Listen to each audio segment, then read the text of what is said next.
The Kingrow and the Hisense are both very similar in the sense where they are running e-ink, obviously. They're very hard to obtain, and they both have their own proprietary home screens. So as you can see, it's not a standard Android experience in the sense where it has your home screen that allows for widgets and a screen with all your apps on it. It's actually kind of more proprietary. So you can see we have a panel system. Everything has kind of panel systems here. You can swipe left and right, and that brings you to panel setup on the Kingrow.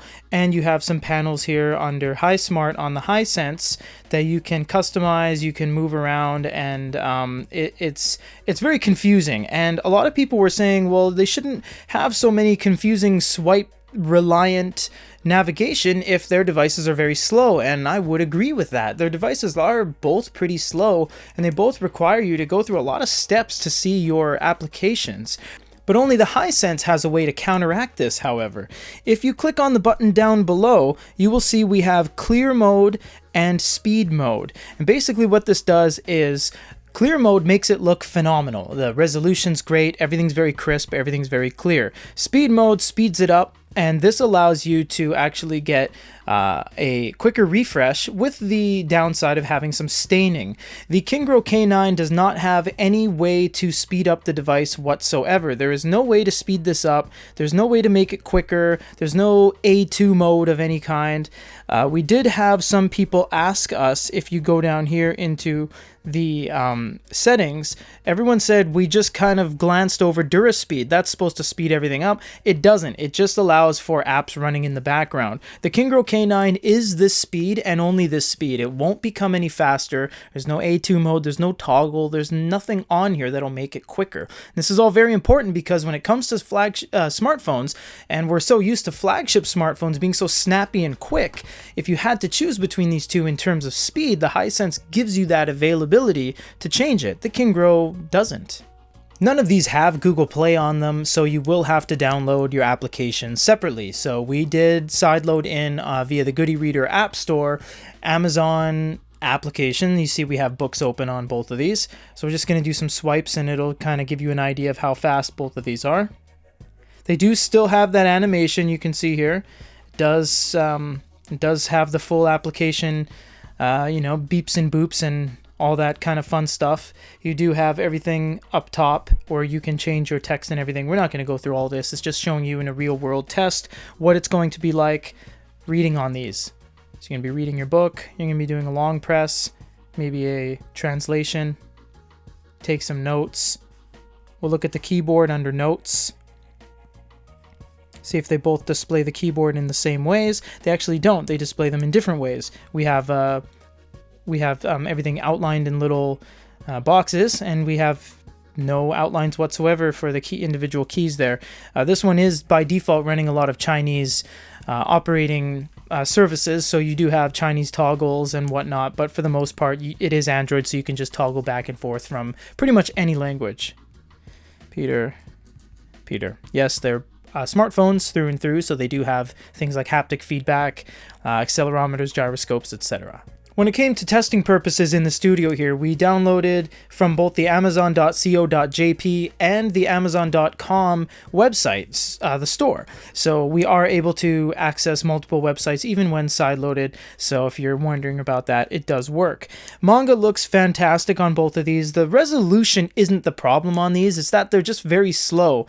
The Hisense is in the fast mode. You can see there's no page animation. It's just kind of goes to the next panel. You can at any point in time go to clear mode, in which case it makes it look fantastic. it does get a lot slower. So we're going to leave the Hisense on speed mode because we assume the Kingrow is actually on some sort of A2 mode. So both of these are performing just kind of average.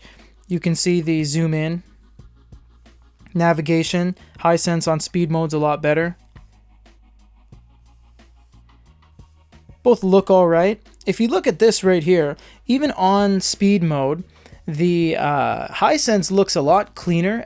All the lines are very sharp. The Kingrow is a little bit fuzzy.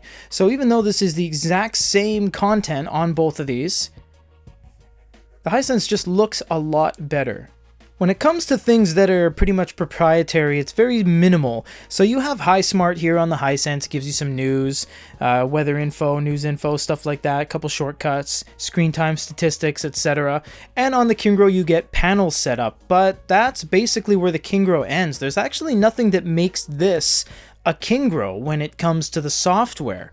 It is basically just a really, really basic Android device through and through. The settings are Android, the UI is Android, that's basically all you get.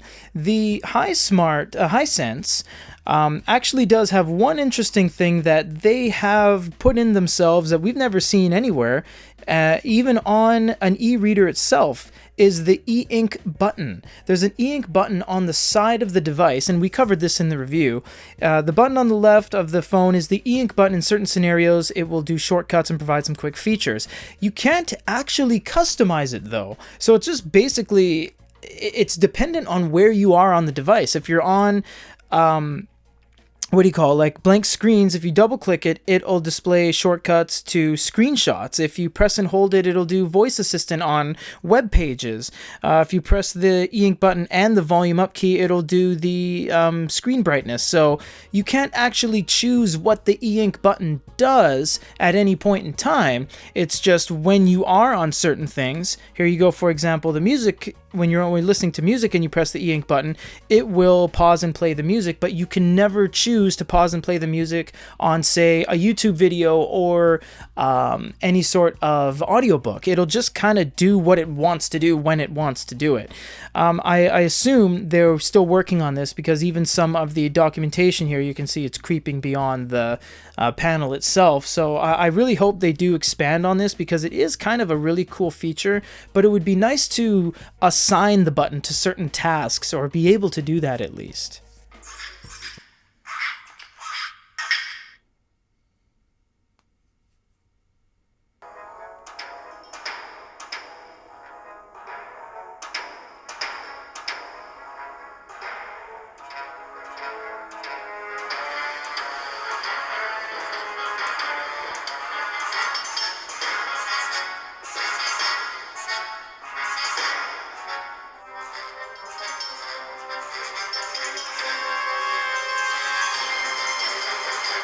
In our testing, when it came to the audio on the Hisense is actually pretty terrible. If you have seen our video on this, on the standalone review video, you'll notice it doesn't even have a speaker in the traditional sense. Everything is actually located within the earpiece. There's two speaker packs actually stuffed inside there. One will be used for calls, one will be used for your loudspeaker and your multimedia. The audio, it just ends up sounding just not good. It's overall a lower quality. It's a very single mono type of feel. The Kingrow is actually using stereo speakers at the bottom of the device, and it has its own dedicated ports for it. So that's very nice in that regard, that although it can't play video very well, you saw how terrible that was, the audio is actually quite good. But gun to your head, if you had to play videos on either of these, they both can do it, and that is something very important when it comes to e-ink devices, smartphones, is because we all watch GIFs and, YouTube videos and videos on Instagram and 9gag and stuff like that, and it's very important to be able to whip out your phone and watch a video. When it comes to glow lights, I mean, it's a necessity on smartphones. You can't have a smartphone that you can only use when you can see it. You need light coming from the device. These aren't backlit, they are front lit. But when you put these side by side, it is absolutely no comparison. The Kingrow is just not good. It looks like a Barnes & Noble Nook, like the Nook that first came out with a glow light, the one that kind of started it all. It looks like this thing has 3 LEDs on it compared to the Hisense. Honestly, when it was on its own, I didn't mind it too much. And then I finally set this shot up and white balanced it, and I was like, oh my gosh. The Hisense is more refined. It's very clean. It's very crisp, top to bottom, left to right. The Kingrow is just missing the mark. The left has this really overexposed white bar. The device is just very, very blue, stone blue. Neither of them have warm lighting either, so when it comes to changing what the glow light looks like, you can't do that either.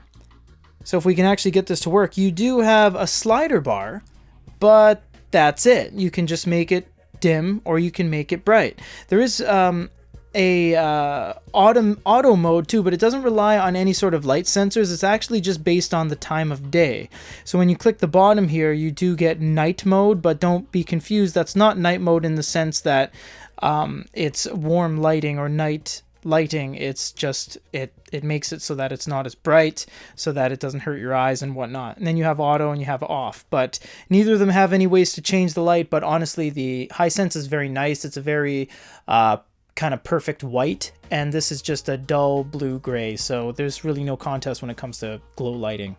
This comparison is very interesting in the sense that there are very few e-ink phones on the market, and there are 2 of them in this shot right here. But there's one thing to just really take away from this video, is that they're both ready to go, they're both made, they're both active working smartphones, but the Kingrow is not able to be purchased or actually sold anywhere. The Kingrow is unable to get possession of. You can't buy this anywhere. They don't sell it. There's no Kickstarter platform, or there's no Indiegogo. There's nothing. Their crowdfunding ended. The device is just in a stasis mode of being ready but not available. We've talked to them on many occasions. They will not work with anyone. They won't sell their own device. It is an unavailable working product. This is not a prototype. It is not a concept. So in that regard, there really is no choice in the market right now. There are very few devices out there. The Hisense is available. It is ready for purchase. It has multi-band functionality. It has a dual SIM card slot. It works. It's a device that you can pick up, buy, and use. The Kingrow is, it's almost like it's like a daydream. It's not quite a dream, but it is here, so it's hard to kind of put your finger on. For a comparison between the Hisense A5 and the Kingrow K1, both e-ink smartphones, this is Peter.